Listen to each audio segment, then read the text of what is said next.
Bueno, muchísimas gracias a todos por estar aquí esta tarde. Es para mí un honor, ¿no?, volver a Valencia, donde he estado en otras ocasiones. Veo por aquí algunos compañeros del Instituto Valenciano de Egiptología que me han invitado en varias veces, ¿no?, a compartir, como digo siempre, mi pasión, ¿no?, por el Antiguo Egipto, que es un poco lo que vamos a intentar hacer esta tarde, ¿no?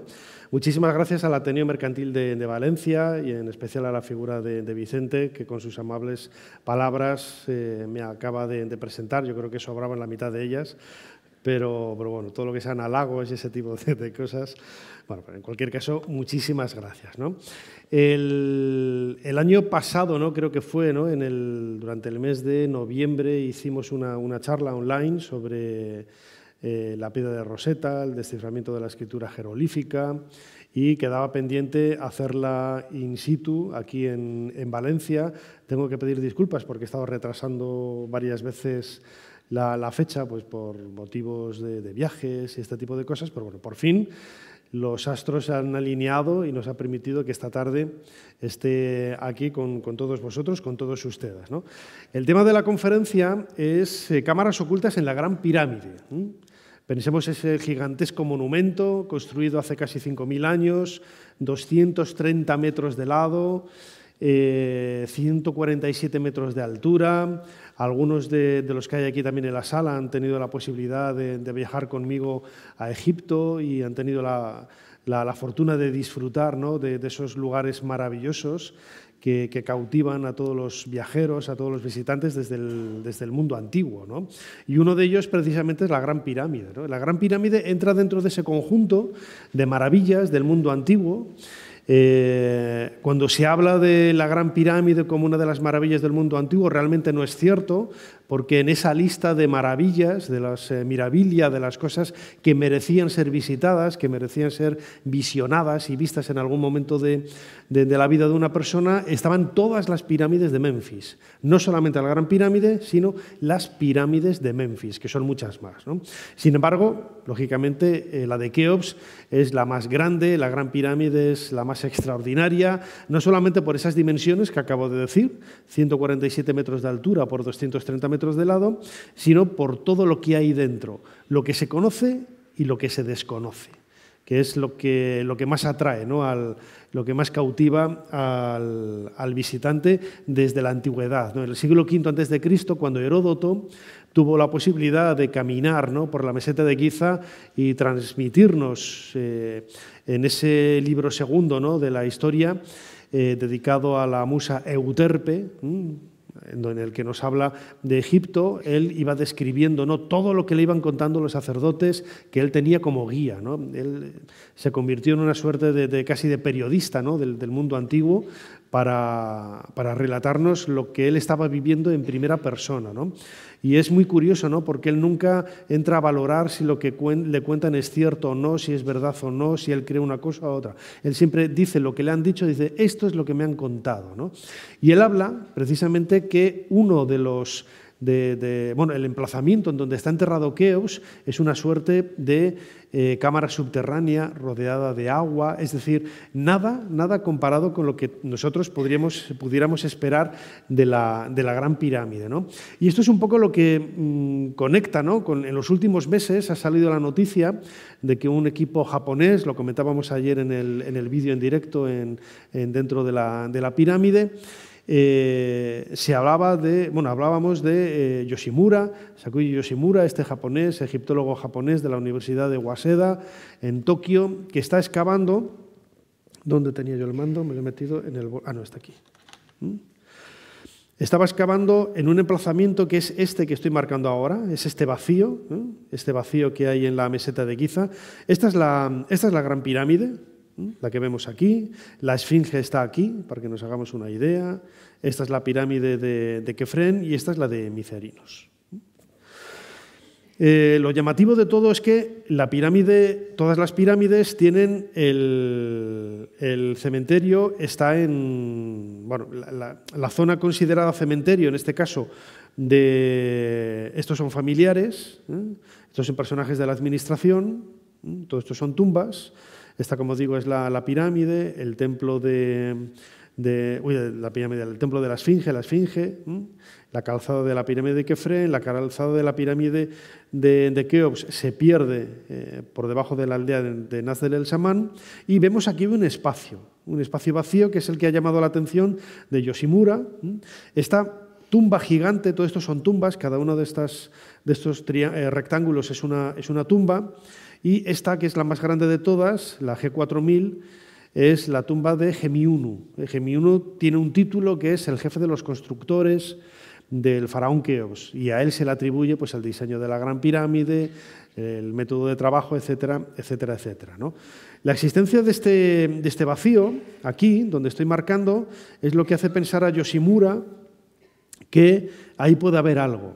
En efecto hay, él ha hecho estudios con georradar y ahí hay algo. Hay bloques de piedra, hay algunas habitaciones, hay cámaras, etcétera. Pero es más importante esta ubicación desde el punto de vista simbólico, porque esta pirámide, la de Kefren y la de Keops, forman un horizonte artificial, es como si fueran dos montañas, por el centro de las cuales surge el sol. En este caso es el punto de puesta de sol. Esta es la parte oriental, esta es la parte occidental, y la Esfinge, por ejemplo, que según Yoshimura está identificada no con Kefren, como siempre se ha pensado, sino con el faraón Keops.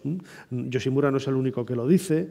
Rainer Stadelmann, un egiptólogo alemán que ya falleció hace pocos años, fue pues, no voy a decir de los primeros, ¿no? Porque ya es una historia un poco antigua, ¿no? Pero de los primeros en proponer esta idea. Pues esta alineación, ¿no?, que hay entre la Esfinge, el momento del amanecer del sol, el momento de la puesta, estas dos pirámides que hacen de montañas en ese horizonte artificial, nos puede estar señalando que aquí podría estar ese enterramiento del faraón Keops. Es decir, el faraón no se enterró dentro de la pirámide, como podríamos esperar, sino en este lugar hoy tan vacío y aparentemente tan abandonado, ¿no? Es una teoría, como digo, que en las últimas semanas, en los últimos meses, lleva dando vueltas por Internet, y bueno, si me preguntan a mí mi opinión personal, yo no creo que esté ahí el faraón Keops, ¿no?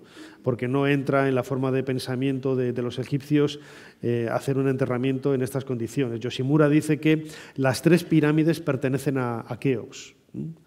Lo que pasa es que luego su hijo Kefren le robó una de ellas y su nieto Micerinos otra, ¿no? Bueno, pues es una teoría un poco... Tiene sus puntos a favor y tiene sus puntos en contra, ¿no? Centrándonos en la Gran Pirámide, la estructura interna que conocemos es aparentemente muy sencilla.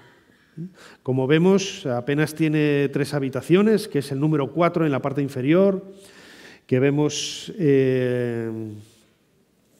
la llamada cámara subterránea. En la parte de arriba, en el centro más o menos, está la cámara de la reina, y en la parte superior la llamada cámara del rey. Son nombres que nosotros hemos puesto en la actualidad, no son nombres puestos por los antiguos egipcios ni nada parecido, ¿no? La cámara de la reina se llama así porque en la Edad Media las cámaras, los enterramientos de femeninos, de mujeres, tenían una techumbre a 2 aguas, como tiene esta habitación, y es lo que hizo que se bautizara con el nombre de Cámara de la Reina. La Cámara del Rey, ¿por qué la llamamos así? Porque es la única de todas las que hay en la pirámide que tiene un sarcófago. Luego lo vamos a ver en alguna fotografía. Y la cámara subterránea pues parece una habitación abandonada. Vamos a ver luego imágenes también en donde no se llegó acá a finalizar la excavación del monumento, de esta cámara, de esta habitación, y quedó así, ¿no? Y el resto de la estructura de la Gran Pirámide es quizás el gran enigma, ¿no? Porque aparentemente hay unos poquitos pasadizos que conectan unos puntos con otros, aunque en los últimos 30 o 40 años han aparecido pues, muchas más habitaciones, conexiones, etcétera, que es un poco lo que vamos a abordar en esta charla, ¿no? Son casi 2 millones de bloques de piedra. La media general es 1 metro por 1 metro, más o menos 1 tonelada de bloques de piedra caliza, pero luego también hay muchos bloques, como vemos en esta parte, que tienen un tamaño totalmente distinto y que parecen proceder de de restos, de escombros de las propias canteras, ¿no? Hay bloques que los puedes agarrar, los puedes llevar con una mano. No pensemos que es todo muy, muy grande, ¿no? Y son sobre todo lo que llama la atención, que son bloques irregulares. Siempre pensamos, ¿no?, en los sillares de la Gran Pirámide como sillares con una forma única, ¿no? Y esta es una de las ideas, ¿no? Hay algunos investigadores que han planteado la posibilidad de que los bloques con los que se construyó la Gran Pirámide son bloques de piedra artificial. Es decir, hicieron un polímero, una masa, una especie de cemento con unos moldes y fueron haciendo así los bloques. Y claro, haciéndolo con moldes es mucho más fácil llevar esos materiales, hacer el conglomerado en la propia meseta, en el propio lugar donde tú vas a colocar el bloque, y ahí sí se construye mucho más fácilmente, ¿no? Pero bueno, esa teoría cae por su propio peso cuando te das cuenta de que cada bloque tiene una forma distinta. Yo no veo a los egipcios haciendo 2 millones de moldes para poder levantar la Gran Pirámide. Y luego hay otro detalle en el terreno, ¿no?, en el movedizo terreno de la construcción, y es que realmente cuando yo digo esos 2 millones o esos 2,5 millones de bloques que se han propuesto, a lo mejor son muchos menos, porque desde hace casi 20 años los estudios geológicos que se han llevado a cabo en la meseta de Giza sabíamos, ¿no?, que la Gran Pirámide y la de Kefren están construidos sobre una loma de roca natural del suelo, ¿no? Y hoy sabemos que este penacho, ¿no?, de esta colina de piedra llega casi a unos 15 o 20 metros de altura, lo que nos está diciendo que pues casi el 25 o 30% de la pirámide es roca natural, que esos son muchas decenas, cientos de miles de bloques, ¿no?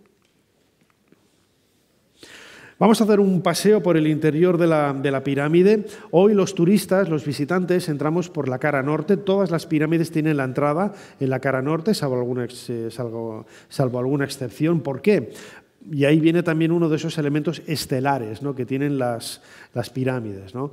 En el norte, hacia el norte, estaban las llamadas, lo que los egipcios llamaban estrellas imperecederas, es decir, las estrellas que nunca se ponían en el firmamento en ningún momento del año y que eran estrellas eternas. De ahí que, por ejemplo, la pirámide de Zoser o esta pirámide tengan esa entrada orientada perfectamente, esos 16 grados, ¿no?, hacia esas estrellas que en aquella época marcaban este punto donde estaban las estrellas imperecederas en el norte. Hoy, como digo, entramos, creo que está aquí. Hoy, como digo, entramos por lo que aparece en el plano como el 2, que es el llamado pasadizo de Al-Mamun, que se cree que es un pasadizo realizado en el siglo IX, en época medieval, por este califa bagdadí de Bagdad. La entrada original a la pirámide está un poquito más arriba, donde pone el número 1, y tiene un pasadizo descendente que lleva a la cámara inacabada, luego va a dar a un pasadizo ascendente que va a dar a la gran galería y de ahí a la cámara del rey y de la reina, ¿no? Pero hoy entramos, como digo, por ese pozo, esa cámara, ese pasillo de Al-Mamun, que está excavado en la propia roca, en los propios sillares de la pirámide. Se planteó ya hace muchos años, ¿no?, la posibilidad de que esto, más que un pozo de época medieval, o mejor dicho, un túnel de época medieval, incluso pudiera ser de época faraónica, en algún momento de saqueo, y fuera utilizado no para entrar, sino para salir. Claro, esto tiene todos los problemas, ¿no?, porque si realmente está a pocos metros la entrada original, ¿por qué vas a buscar otro punto, ¿no?, y además ir directo a la estructura interna de las galerías de la pirámide, ¿no? Realmente no sabemos de cuándo es esta galería. Va a dar, como decía antes, a un pasillo ascendente, con apenas 1,20 m de altura. Ahí vemos en el fondo, este es Javier Sierra, que iba delante de mí. Tengo un montón de fotos del trasero de Javier Sierra subiendo por la Gran Pirámide, porque siempre va delante de mí. Y bueno, aquí también sale él. Esta es la cámara inacabada, la cámara subterránea. Veis que pues apenas está desbastada. No sabemos por qué se abandonó. Seguramente pues un cambio de planes en el arquitecto que decidió, o el propio faraón que decidió hacer una cámara más arriba. No lo sabemos, ¿no? Realmente es uno de los grandes enigmas de la pirámide. Cuando llegamos al final de ese pasillo ascendente, llegamos a la Gran Galería, que es una de las proezas desde el punto de vista de la ingeniería, de la arquitectura de la época. ¿Por qué? Porque es la primera vez que vemos esa aproximación de hiladas. Había una estructura parecida, ¿no? Es una falsa bóveda que podemos encontrar en Dashur tiempo antes, en la pirámide de su padre, pero realmente es aquí, ¿no?, en donde vamos a descubrir realmente un desarrollo para quitarse el sombrero de esta solución arquitectónica, ¿no? Es una forma de crear una altura, 8 metros de altura, sin utilizar pues una bóveda, ¿no? Al comienzo de esa galería, de esa gran galería, hay un pequeño pasillo, que es este que vemos aquí, que nos lleva hasta la llamada Cámara de la Reina.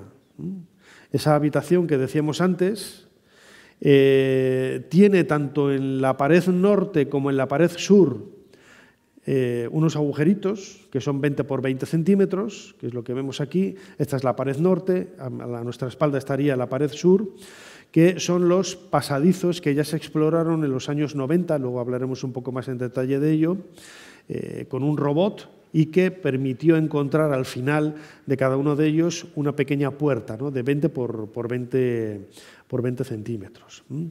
Ahí en la pared norte-sur, en la pared este, vemos un nicho en la pared, que se cree que pudiera ser un serdab. Se utiliza el término serdab en egiptología para hablar el nicho, la habitación donde está la estatua del difunto. Podría ser una habitación donde estuviera una estatua de Keops. Esta Cámara de la Reina, también para algunos arquitectos, pudiera ser verdaderamente la habitación en donde finalmente se enterró Keops, aunque no haya llegado hasta nosotros el sarcófago. El sarcófago sí que está arriba, ¿no?, en la cámara funeraria, la llamada cámara funeraria, Cámara del Rey. Este es el sarcófago, que es un sarcófago que está inacabado, hecho en granito, y en la techumbre hay varias losas de granito que están resquebrajándose. Y esto no son grietas modernas, son grietas que ya se vieron en la antigüedad. Y esa quizás es la razón por la que se decidió enterrar a Keops en la habitación que había abajo. Y que allí, pues, de haber habido algún sarcófago, se perdió hace tiempo, ¿no? En las descripciones medievales, por ejemplo, que hay de la cámara funeraria de Keops, se dice que la tapa estaba apoyada contra la pared de la habitación. Y la tapa no ha llegado nunca hasta nosotros. Así que, bueno, en algún momento... Claro, hoy cuando entramos lo vemos todo limpio, ¿no? Pero incluso las fotografías que hay de la Gran Pirámide en la década de 1910, las habitaciones estaban llenas de escombros, de suciedad y de porquería acumulada allí durante miles de años, ¿no? Es curioso ver en esta fotografía, que tiene casi 25 años, a ver aquí... estos dos agujeros en el suelo que están junto a la pared norte de la cámara funeraria y que en realidad permiten el acceso a una especie de cámara subterránea también, muy desconocida, pero que se ve, ¿no?, en los grabados del siglo XIX, cuando tanto en época napoleónica como aventureros que entraron en la Gran Pirámide tiempo después, vemos cómo algunos de ellos están saliendo, ¿no?, de esta habitación y, bueno, pues siempre se ha especulado un poco con lo que pudiera haber abajo, ¿no? Yo tuve la oportunidad de ver estas habitaciones hace 25 años y de fotografiarlas, y dentro pues no hay nada. Tiene más pinta de ser no voy a decir un error en la construcción, ¿no?, porque aquí no hay errores, sino esto no hubiera llegado hasta nosotros, ¿no? Pero es cierto que no sabemos, ¿no?, a qué se pudo haber dedicado, ¿no?, esta habitación. Quizás una cripta para meter objetos, no tenemos ni la más remota idea. En la Cámara del Rey también hay, tanto en la pared norte como en la pared sur, dos pasadizos pequeños de 20 por 20 centímetros. Estos sí que tienen salida al exterior, no como los de la Cámara de la Reina, tienen salida al exterior, y allí lo que hay es, bueno, han colocado unos ventiladores para regular, ¿no?, la temperatura que hay en el interior de la Cámara del Rey. Bueno, este es el sarcófago y vamos a seguir avanzando. ¿Quién es la persona, ¿no?, que de forma indirecta, pero de forma con mucho peso, ¿no?, está relacionado con la Gran Pirámide? Pues el faraón Keops. No solamente está la mención de Heródoto en el siglo V, que habla de Keops como el constructor de la Gran Pirámide. En el templo de la Esfinge de la época de Amenofis II, que hay enfrente de la Esfinge a la izquierda, hay una estela en donde el propio Amenofis II está hablando de la pirámide de Keops y de la pirámide de Kefren. Es decir, está hablando de esos dos faraones vinculados con esas pirámides, ¿no? Es una prueba más, indirecta, pero es una prueba más, ¿no? En el Flinders Petrie descubrió en el siglo XIX, en Abidos, una ciudad mucho más al sur de donde estamos, en la zona de las pirámides, cerca del Cairo, esta estatuilla de Keops. Es la única que lleva su nombre, es una pequeña estatua, bueno, del tamaño de un Playmobil casi, de apenas 7 centímetros de altura, que está hecha de marfil, y tiene en el trono grabado uno de los nombres que tenía el faraón Keops, que era Medju, era el nombre de Horus. El nombre de Keops también aparece en las cámaras de descarga que hay por encima de la Cámara del Rey. Se llaman cámaras de descarga, aunque arquitectos como Guadani y Dogmion ya en los años 80 demostraron o plantearon la posibilidad de que aquello no estaba relajando el peso ni descomprimiendo absolutamente nada, ¿no?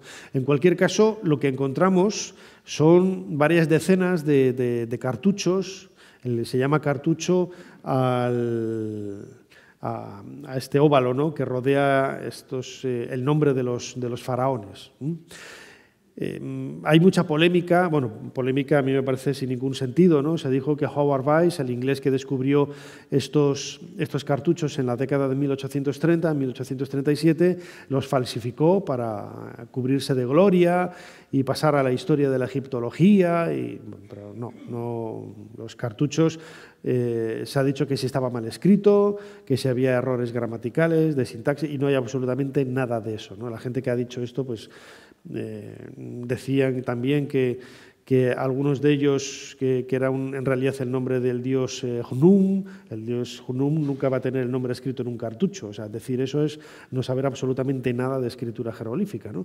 Pero bueno, se han argumentado muchas teorías para intentar tirar por tierra la credibilidad y la realidad de estos cartuchos, cuando no hay nada que así lo niegue, ¿no? Y sobre todo porque no es uno, ni dos, ni tres, ni cuatro, es que hay casi 30, ¿eh? Y algunos de ellos están grabados entre dos sillares, son marcas de cantero, marcas de las que se dejaban en la cantera para saber a dónde tenían que ir los bloques, el nombre de los operarios, de los obreros que lo transportaban, etcétera, ¿no? Y lo más importante de todo, como veíamos antes en la escultura que hemos visto de Petrie, encontrada por Petrie, de Keops, aparece el nombre de Medju, que es uno de los nombres que en aquella época es imposible que Howard Weiss conociera, porque no se conocía este nombre de Keops en su titulatura, ¿no?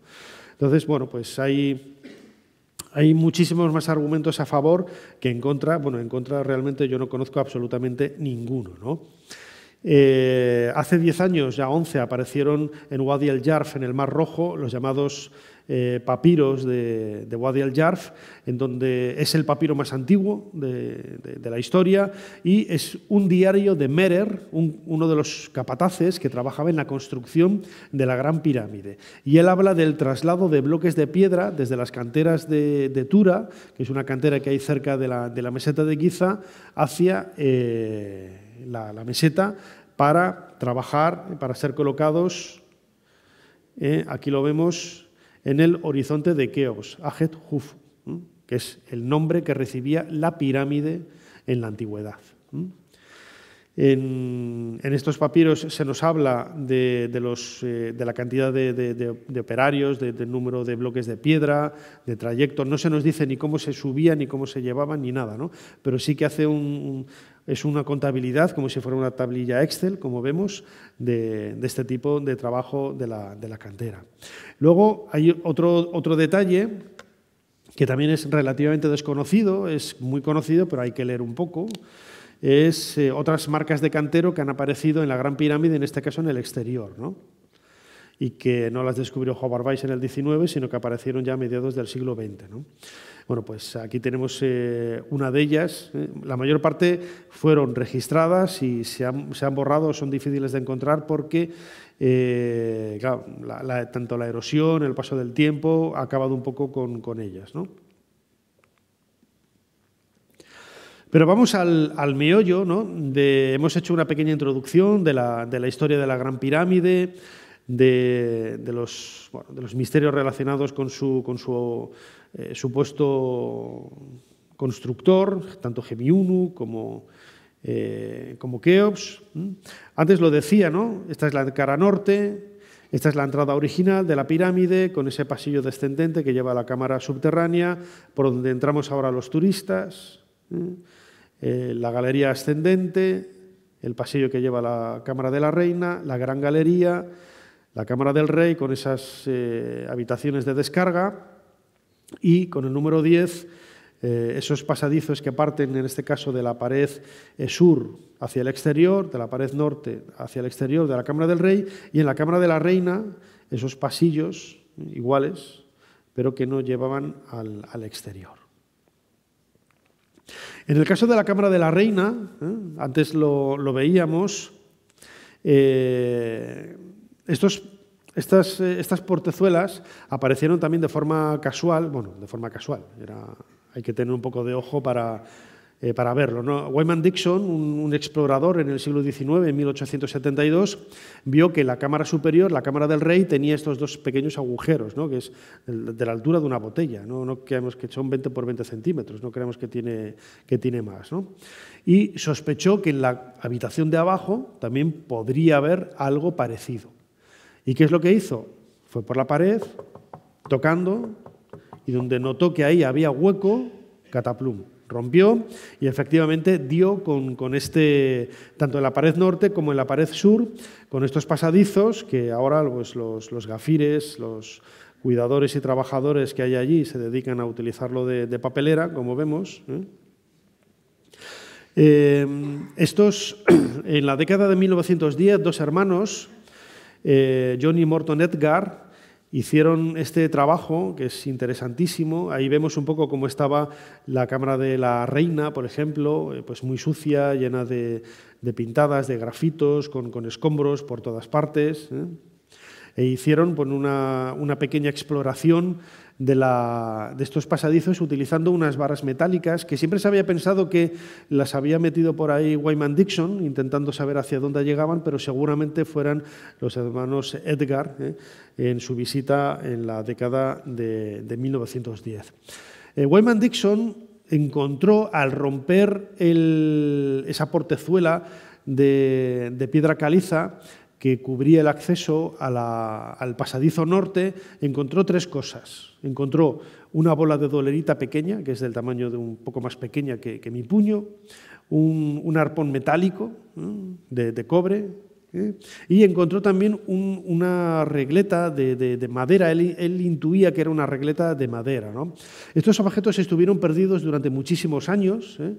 Los que estamos viendo ahora en la fotografía, que se exhiben en el Museo Británico, fueron encontrados por Robert Bauval, el investigador que lanzó la teoría de Orión a comienzos de los años 90. Lo encontró en una cajita de cigarrillos entre los descendientes de la familia de Wyman Dixon, y la regla esta de madera había desaparecido, ¿no? Hasta que apareció en la Universidad de Aberdeen, en Escocia, hace pocos años, dentro de una cajita de cigarros. Dentro estaban los fragmentos, se dataron por carbono 14, que esto es muy interesante, se dataron por carbono 14 y dieron una fecha, una horquilla, que iba más o menos hacia el 3300 y 3390 como fecha máxima, ¿no?, de la pieza. Claro, esto podríamos pensar, si esta datación es contemporánea de la pirámide es más antigua de lo que habíamos pensado. Pues yo creo que no, es como datar el Museo del Prado por las pinturas de Velázquez. Seguramente este tipo de objeto, que no sabemos ni para qué servía ni nada, pues pudiera haber tenido un poco el valor, ¿no?, de ser un elemento icónico, ritual, y haber sido depositado allí, ¿no? Hay otras dataciones por carbono 14 que se han realizado no solamente de la Gran Pirámide, sino en otros monumentos de Memphis, a partir de elementos orgánicos utilizados en la argamasa utilizada para juntar los bloques de piedra de la construcción, ¿no?, y tomados de diferentes puntos, ¿no? Creo que eran casi 100 muestras las que se tomaron de la Gran Pirámide, tanto del exterior como del interior. Y los resultados que se han hecho, con la que he comentado de Aberdeen, 3 dataciones por carbono 14, ¿no? Pues las 2 que se hicieron en los años 90 daban una fecha que, bueno, decía que la Gran Pirámide era entre 100 y 150 años más antigua de lo que se había pensado. Hoy, por ejemplo, cuando tú entras ahora en una enciclopedia, en la Wikipedia, te da la fecha, creo que del 2500, por ahí más o menos, 2550 antes de Cristo ya, pero las últimas publicaciones científicas, por ejemplo, el libro que hizo Talet y Mark Lehner sobre los papiros de Wadi el-Jarf, ya te dicen que la Gran Pirámide como poco es del 2650. Es decir, se ha retrasado casi 200 años de lo que yo había conocido siendo niño, ¿no? Porque yo había empezado, cuando yo tenía 13, 14 años, convirtiéndome en egiptoloco, ¿no?, como digo yo. Yo leía en los libros esa fecha de 2400, 2450, ¿no? Vemos que cada vez las evidencias científicas hacen que la fecha que sea cada vez más un poquito más antigua, ¿no? Antes lo comentaba, ¿no? En la década de 1980 se realizaron varios estudios. Estos son Guadin y Dormion, los arquitectos franceses, que ahora hablaremos de ellos. Los japoneses también estuvieron utilizando georradar en la Gran Pirámide, tanto en el interior como en el exterior. Ellos fueron los que descubrieron la segunda barca solar que hay en la cara sur, al lado de esta primera, aparecida en los años 50, en los años 40-50. Aquí los franceses, Guadin y Dormion, buscando un poco pues una serie de recovecos, ¿no?, en la pirámide, y los japoneses con ese georradar buscando y aquí y allá. Un georradar lo que hace es mandar una serie de ondas electromagnéticas al interior de la Tierra, y dependiendo de la densidad de lo que haya dentro, pues puedes interpretar, puedes leer, ¿no?, si hay habitaciones, si hay vacíos, si hay piedras, si no lo hay, ¿no? En la década de 1980, Sakuyo Yoshimura, como decía antes, de la Universidad de Waseda, hizo varias investigaciones que están todas publicadas y son de acceso libre en Internet, con este georradar, que claro, en aquella época era lo más puntero. Hoy es bastante, bueno, pues está bastante repasado. Se utilizó tanto en el exterior como en el interior de la pirámide, ¿no?, que es hasta donde queremos llegar. Y utilizándolo en la pared norte de la Cámara de la Reina, confirmaron algunas de las sospechas que Guadin y Dormion, los arqueólogos franceses, habían detectado pocos años antes. A mí me ponen esto y yo no entiendo nada, pero se supone que es la presencia de una serie de vacíos, o un vacío, ¿no?, como una especie de galería detrás de una de esas paredes. Esta es la Cámara de la Reina, que la hemos visto antes. Este es el agujerito del pozo descubierto por Wyman Dixon. Esta es la entrada, este es el serdab que decíamos antes, donde podría estar una estatua. Y los japoneses descubrieron que en este extremo de la Cámara de la Reina hay una suerte de pasillo longitudinal paralelo a este. Es curioso porque Cuando se realizaron algunas perforaciones en algunos de los espacios donde se había encontrado vacíos o que había un cambio de densidad, ¿no?, que invitaba a pensar que aquello pudiera ser una nueva cámara, cuando se perforó, lo que se encontró dentro era arena. Es decir, tenemos que sospechar que grandes partes de la estructura interna de la pirámide no son bloques de piedra, sino que son de arena, ¿eh?, que tiene su lógica, porque es más fácil colmatar una habitación con arena, que te va a sujetar luego la techumbre de la misma forma que si fuera un bloque de piedra, pues es arena prensada, pues ahí lo puedes dejar en el interior. Y junto con esta idea que yo comentaba antes, ¿no?, de esos bloques que hay, Howard Weiss también en la cara sur, no he traído una fotografía, pero en la cara sur de la Gran Pirámide, cuando los que hayáis visitado Egipto, esto se ve muy bien desde el antiguo Museo de la Barca, que había en la cara sur de la pirámide. Uno de los ventanales iba a dar a la cara del monumento, ¿no?, y tenías a 50 metros, a 30 metros, un agujero que había hecho Howard Weiss en la mitad de la cara de la pirámide para intentar conocer cómo era un poco la estructura interna del edificio, ¿no? Y lo que descubrió es que dentro no eran sillares grandes, ¿no?, como los que vemos en el exterior, sino que son como una especie de relleno, ¿no?, de escombros procedentes de las canteras, que son mucho más fáciles de llevar, mucho más fáciles de transportar y que tienen la finalidad, pues, de hacer de eso, como su propio nombre indica, de relleno, ¿no? Pues esto, junto con la arena, nos está haciendo pensar que, primero, los egipcios no eran tontos, que conocían muy bien estas técnicas de trabajo para poder rellenar, ¿no?, espacios y seguir avanzando en la construcción, y que quizás algunas de estas habitaciones, o por lo menos, mejor dicho, haya muchísimas más habitaciones de las que hubiéramos imaginado en un principio, ¿no? Lo más alucinante de todo es lo que Guadán y Dogmión descubrieron en la década de 1980. Este libro lo publicaron, Los nuevos misterios de la Gran Pirámide, lo publicaron en el año 1986. La historia de Guadán y Dogmión es curiosa porque ellos son arquitectos, iban al Mar Rojo a bucear, a pasar ahí las vacaciones, y estuvieron unos días en el Cairo y fueron a visitar las pirámides, pues como buenos arquitectos. Y les llamó la atención la ubicación de algunos bloques de piedra en algunas partes, ¿no?, del edificio. Y claro, yo veo ahí, yo he viajado con arquitectos, ¿no?, y me dicen cosas, digo, bueno, pues porque me lo dices tú, pero yo ahí no veo más que 2 bloques de piedra, ¿no? Pero ellos intuían que en algunos espacios había realmente algo más. Y esto es lo alucinante, ¿no?, porque en el año 1986 ellos publican este dibujo en su libro.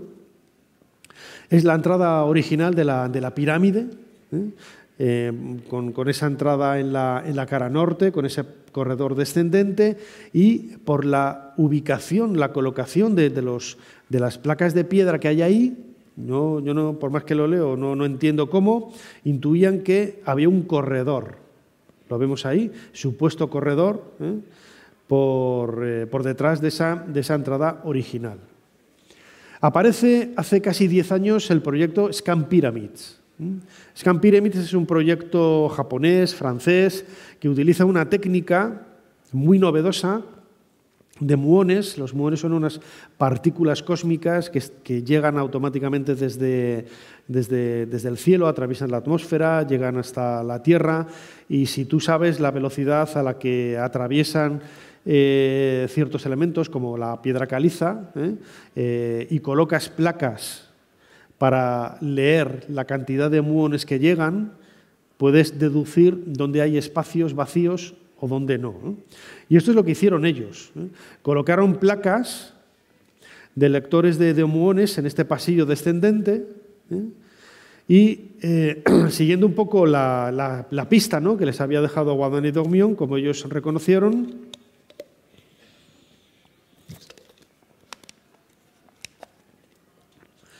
lo que hicieron fue intentar saber qué era lo que había en esa entrada norte, detrás del acceso original de la Gran Pirámide, ¿no? Esta es la entrada, como digo, esa techumbre a 2 aguas, Creo que hay un vídeo. Y lo que descubrieron, confirmando lo que decía Guadán y Dogmion, era una habitación exactamente en el mismo sitio que habían dicho los franceses hace casi 40 años. Vamos a ver un pequeño vídeo que no tiene sonido, pero yo lo voy a explicar.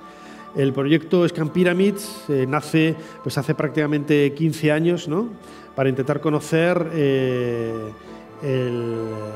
qué hay dentro de la pirámide que no se sepa todavía, ¿no?, con esas sospechas que hay de habitaciones ocultas o habitaciones secretas, ¿no? Se utilizaron cámaras térmicas, se utilizaron sobre todo esa técnica de muones, que es bastante novedosa, y marcaba una serie de...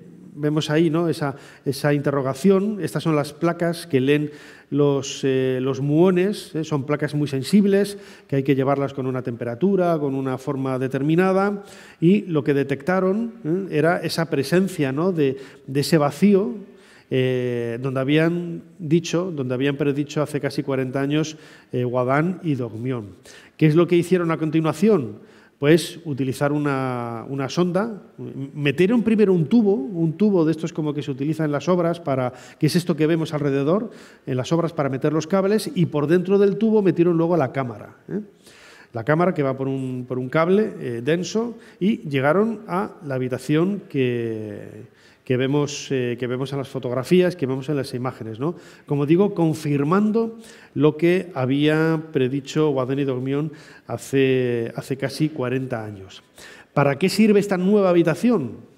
No lo sabemos, ¿no? Parece que hay una marca en el fondo, ¿no?, que parece, ¿no?, estar dando información sobre si puede seguir o no, ¿no?, allí, ¿no? Pero es una cámara bastante alta, tiene 2 metros de altura, 8 metros de profundidad, y bueno, la verdad es que a mí me parece este tipo de técnicas son alucinantes, ¿no? La primera investigación que se hizo para buscar, realmente no se hizo para buscar, se hizo en el año 92, el Instituto Arqueológico Alemán del Cairo, una institución arqueológica con mucho peso y con mucha tradición, fue contratada para realizar una prospección de esos canales, ¿no?, que parten de la Cámara del Rey y de la Cámara de la Reina, con la idea de buscar los puntos exteriores y intentar limpiarlos para poder colocar ventiladores y hacer pues que el aire fuera fluyendo y fuera más, la respiración y la temperatura fuera más agradable en el interior. Por ejemplo, ahora, volví de Egipto hace 2 días, pero no estuve en la pirámide. En diciembre estuvimos en la pirámide, la Gran Pirámide, y de la humedad que hay, a pesar de esos ventiladores, el suelo patinaba, y tampoco había mucha gente, había 3 o 4 personas más, ¿sabes? Pero la condensación que se genera por medio de los turistas que visitan el monumento, pues genera que vas por el granito y te matabas, ¿no? Bueno, pues con la idea de empequeñecer, ¿no?, ese efecto de humedad en la piedra, se aprobó el proyecto del Instituto Arqueológico Alemán para realizarlo en el año 92. El Instituto Arqueológico Alemán, con Rainer Stadelmann a la cabeza, lo que hizo fue contratar a un equipo de Múnich, liderado por Rudolf Gantenbrink, para realizar esa prospección, ¿no?, de los canales tanto de la Cámara del Rey como de la Cámara de la Reina. La Cámara del Rey, la Cámara Superior, no tenía ningún misterio, entre comillas, porque se sabía que daba hacia el exterior. Entonces, bueno, pues se siguió por la cara exterior donde pudiera estar el agujero, se encontró, se limpió y se colocaron los ventiladores en la Cámara del Rey, que son los que vemos ahora, que sobre todo en el de la pared sur, el de la pared norte está más adentro, no se ve a simple vista, pero ahí se colocaron los ventiladores y, bueno, pues permite, ¿no?, que haya pues menos condensación de humedad, ¿no? El robot que diseñó Gantenbrink, que es este que vemos aquí, es alucinante. Yo tuve la oportunidad de tenerlo en mis manos y lo donó luego al Museo Británico. Y lo increíble es que al introducirlo en la Cámara de las Reinas por el pasadizo el sur, descubrió al final, a los 65 metros, una puerta. En el norte no pudo hacer nada porque se encontró con la gran galería, había un giro hacia la izquierda y el robot no pudo evitarlo y bueno, se sacó y se metió por el pasadizo sur y comenzó a subir. Tenemos aquí un vídeo y lo que encontró fue alucinante, ¿no? Fue el gran descubrimiento del año 93, porque esto se hizo público en primavera del año 93. Ahí vemos cómo el robot va ascendiendo. Este es Rudolf Gantenbrink, el ingeniero alemán de Múnich. El robot iba muy despacito, tenía una cámara en la parte frontal, tenía una tracción oruga, que es lo que le permitía ir fijo a la parte superior y a la parte inferior de ese pasadizo, y a medida que iba ascendiendo la piedra estaba cada vez más pulida. A medida que nos aproximábamos al final, la piedra, como vemos, iba más pulida y vemos ahí ya a pocos metros esa puerta. Esa puerta de 20 por 20 centímetros, no imaginemos, insisto, nada de otro tamaño mayor, con esos pomos metálicos en la parte frontal, que ahí vemos en la parte, ¿dónde tengo yo aquí el este? Vemos ahí una especie como de metal, ¿no? También que se ha debido desprender, un agujero en la esquina, que hizo plantear la posibilidad, ¿no?, de que se introdujera algún gas para intentar medir el volumen de la cámara que había dentro, pero claro, enseguida se les quitó la idea de la cabeza porque hay mucha gente que piensa que la pirámide es hermética y que son todos bloques perfectamente lisos, colocados, y no. Ahí eso, tú echas ahí un gas y lo ves saliendo pues por las 4 paredes de la pirámide, ¿no?, porque no es absolutamente nada hermética. El proyecto se quedó parado en el año 93 por un error garrafal de Gantenbrink, y es que no respetó el protocolo para dar a conocer los descubrimientos, las noticias, ¿no? Como se lo comunicó al gobierno egipcio y el gobierno egipcio dijo, espera, esto lo tenemos que hacer nosotros, que estás invitado en su país, eso no hay que olvidar nunca, ¿no? El enfado que se agarró Rainer Stadelmann, el director del proyecto, fue muy grande, ¿no?, porque le dejó en evidencia y dejó en peligro la concesión, futuras concesiones arqueológicas para el Instituto Arqueológico Alemán, ¿no? Pero Gantenbrink, pues quizás muy arrogante, lo que hizo fue, se presentó en Londres, en el periódico The Times, diciendo que había descubierto una nueva puerta, una nueva entrada en la Gran Pirámide, ¿no? Pues esto sentó muy mal al gobierno egipcio, que no se respetara los pasos que ellos dan para realizar este tipo de descubrimientos, y esto es lo que provocó que se le quitara el permiso para seguir trabajando allí. Y bueno, él luego hablaba de una conspiración ninguna, que lo había hecho mal, metió la pata, se equivocó y ya está, ¿no? Porque luego, pocos años después, 9 años después, un nuevo proyecto, en esta ocasión con National Geographic, introdujo un nuevo robot, el Pyramid Rover, que es este que vemos en la pantalla, pues con una nueva tracción, nueva tecnología posterior, y lo que hizo fue perforar esa primera puerta descubierta por Gantenbrink e introducir una cámara en el interior y encontrar una segunda puerta, apenas a unos 20 o 30 centímetros, ¿no? Y ahora mismo es lo que está las circunstancias, ¿no?, la situación, ¿no? Lo que poca gente conocía es que ese mismo robot lo utilizaron en la pared contraria, en el canal norte, que era el que Gantenbrink no había podido explorar, y el Pyramid Rover sí que pudo entrar. No había más que la tracción oruga, en vez de ponerla arriba y abajo, la pusieron en las paredes, en los laterales, y así fue caminando, ¿no? Y al final, a los 65 metros más o menos, encontró una puerta idéntica a la que había en la otra cámara, en la otra pared. Fue Esto, a ver, no, iba a decir es que se mantuvo en silencio. No, yo estas imágenes me las descargué yo de Internet cuando estaba trabajando en revista de arqueología, pues al poco tiempo, ¿no? Pero bueno, hay que buscarlo y se da con ello, ¿no? Y el último proyecto, más allá de lo que está haciendo ahora Zahi Hawass con otro equipo, intentando explorar estos pasadizos, se llevó a cabo en el año 2010. Esto es un proyecto privado de un millonario de Hong Kong que tiene el dinero por castigo, y lo que hizo fue montar un equipo con varios ingenieros de varias universidades. No era un proyecto de las universidades, porque se dice, no, la Universidad de Leeds, no. Había un ingeniero de la Universidad de Leeds, pero la Universidad de Leeds no tenía nada que ver con esto. Es un proyecto pagado y financiado por un millonario de Hong Kong, muy interesado en este tipo de cosas. ¿Qué es lo que hizo? Diseñar este robot, que es el robot Jedi, y probó en varios modelos, maquetas hechos con la misma medida, ¿no? Y una cámara especial que giraba sobre sí misma para poder ver cómo era el interior, ¿no?, de esa habitación descubierta después de perforar la llamada puerta de Gantenbrink, ¿no?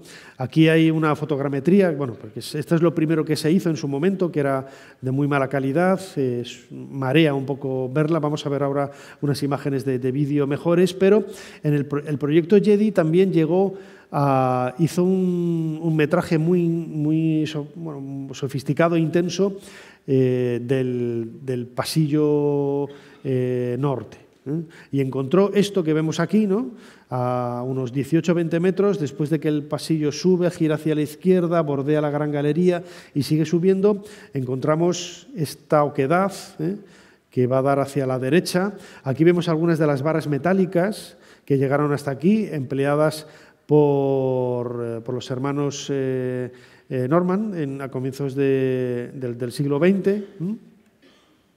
Apareció, pues a esa distancia, casi 20-30 metros, una bola de papel que pudo coger el Jedi, y al bajarla, al abrirla, vemos que es un trozo muy pequeñito, ¿no?, de apenas 3 centímetros. Estaba hecho una bolita y vemos que es parte de una guía, ¿no?, de las pirámides y de la Esfinge, ¿no? El misterio es cómo llegó esto hasta allí. El otro día di una conferencia hablando de un tema parecido a este en Madrid, y una mujer del público me dio la respuesta. Me dice, eso lo ha llevado allí un ratón. Y digo, pues es verdad. Yo he visto y tengo grabados ratones en zonas altas de los pasillos de la pirámide. Y pues es muy posible que el ratón lo agarrara de fuera y se lo llevara como comida. Además parece que está como mordido, ¿no? Lo vemos en la parte de abajo, y pudiera ser que un ratón lo llevó hasta ahí, ¿no? Bueno, y en Internet, por ejemplo, está todo el metraje, las 3 horas y media del canal norte y las 3 horas y media del canal sur del proyecto Jedi, ¿no? Hay que tener paciencia para verlo, ¿no?, porque el robot va a esta velocidad, pero bueno, tienes la virtud de que son 8 cámaras las que lleva el robot. Tiene una especie de esos 2 brazos que salen hacia los lados. Lo que hace es sujetar el robot para volver a colocarlo en el centro del pasillo y seguir subiendo, ¿no?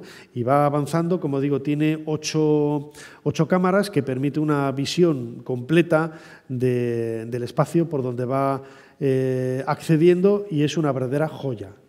Es una verdadera joya. Está en un canal extraordinario de YouTube que se llama Ancient Architects, de Matt Simpson, buen amigo inglés, y que, bueno, pues te permite conocer detalle a detalle cómo es cada uno de esos pasos, cada uno de los bloques que hay a ambos lados, tanto en una pared como la pared norte como en la pared sur, ¿no? Hay que pensar que se sabe que la estructura de estos pasadizos hay un bloque en el suelo, y luego la parte de arriba está formado por una U invertida, que es lo que va formando ese pasadizo. Ahí vemos cómo se está introduciendo la cámara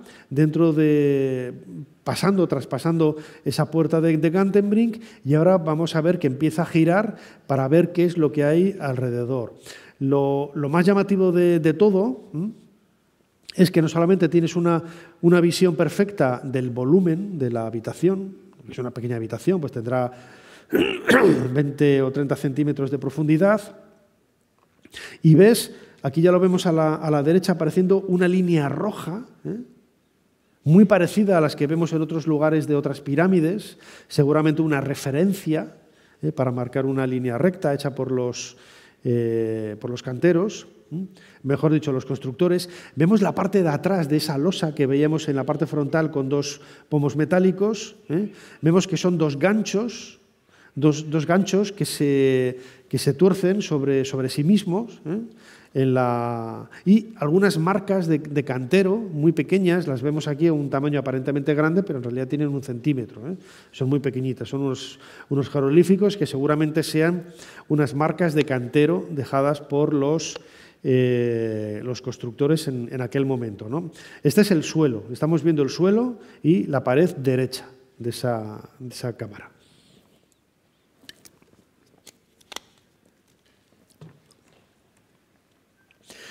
El proyecto Scan Pyramid, ya para ir acabando, en apenas un minuto, encontró también por esa técnica de muones otros espacios en la cara norte de la pirámide y sobre todo por encima de la gran galería una habitación de casi 30 metros.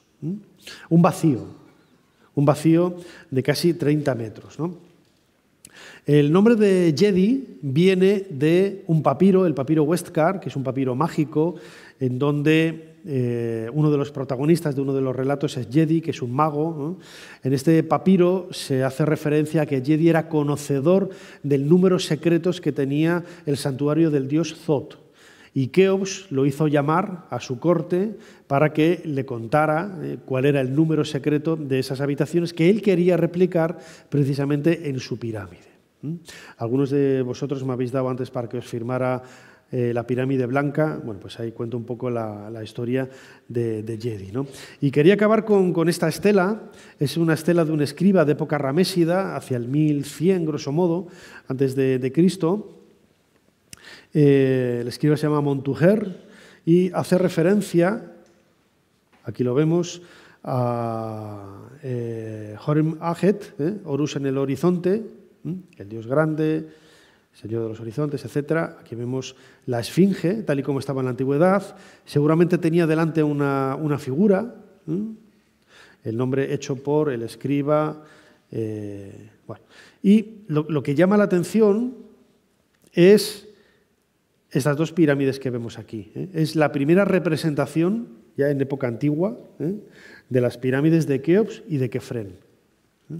A mí me parece esta estela está en los almacenes del Museo del Cairo, la estela de Mentuher, y a mí me parece quizás el mejor colofón, ¿no? Los antiguos egipcios eran muy dados a, no voy a decir a ocultar, ¿no? Pero sí que les gustaba, ¿no? Desde el punto de vista de la trascendencia, desde el punto de vista de seguir reviviendo en el futuro, después de la muerte, todo lo que se había tenido en el pasado, ¿no? Pero no solamente su propia vida, sino todo lo que había habido antes de ellos, ¿no? Mucha gente me pregunta, ¿no? A través de las redes sociales que por qué ellos creen, por ejemplo, que la pirámide de Keops es mucho más antigua y que Keops la reutilizó. Y yo digo que no por una sencilla razón. Eso no entra dentro de los esquemas de los antiguos egipcios. Si hubiera sido realmente un monumento más antiguo, Keops hubiera sido el primero en reconocerlo. Al igual que otros faraones, tiempo después, construyeron falsamente monumentos diciendo que eran mucho más antiguos que ellos, ¿no? El templo siempre pongo los mismos ejemplos, ¿no? El templo funerario de Ramsés III en Medinet Habu, cuando lees los textos, Ramsés III te está diciendo que está construido el templo sobre la colina primigenia de la que surgió la vida, la teoría leopolitana, ¿no? Luego la tumba de Yer en Abidos, no sabemos por qué. Yer era un faraón de las primeras dinastías, no sabemos por qué, pero en el Imperio Medio, como 1000 y pico años después, se consideró la tumba de Osiris, del dios Osiris. Es decir, si ellos hubieran visto el más mínimo ápice, ¿no? de que pudiera ser realmente un monumento muchísimo más antiguo, ellos lo hubieran reconocido como tal y ahí lo hubiéramos leído y lo hubiéramos constatado, ¿no? Bueno, pues muchísimas gracias a todos por su atención. Creo que tenemos unos minutos, ¿no? para unas preguntas. Muchísimas gracias, de verdad. Muchísimas gracias.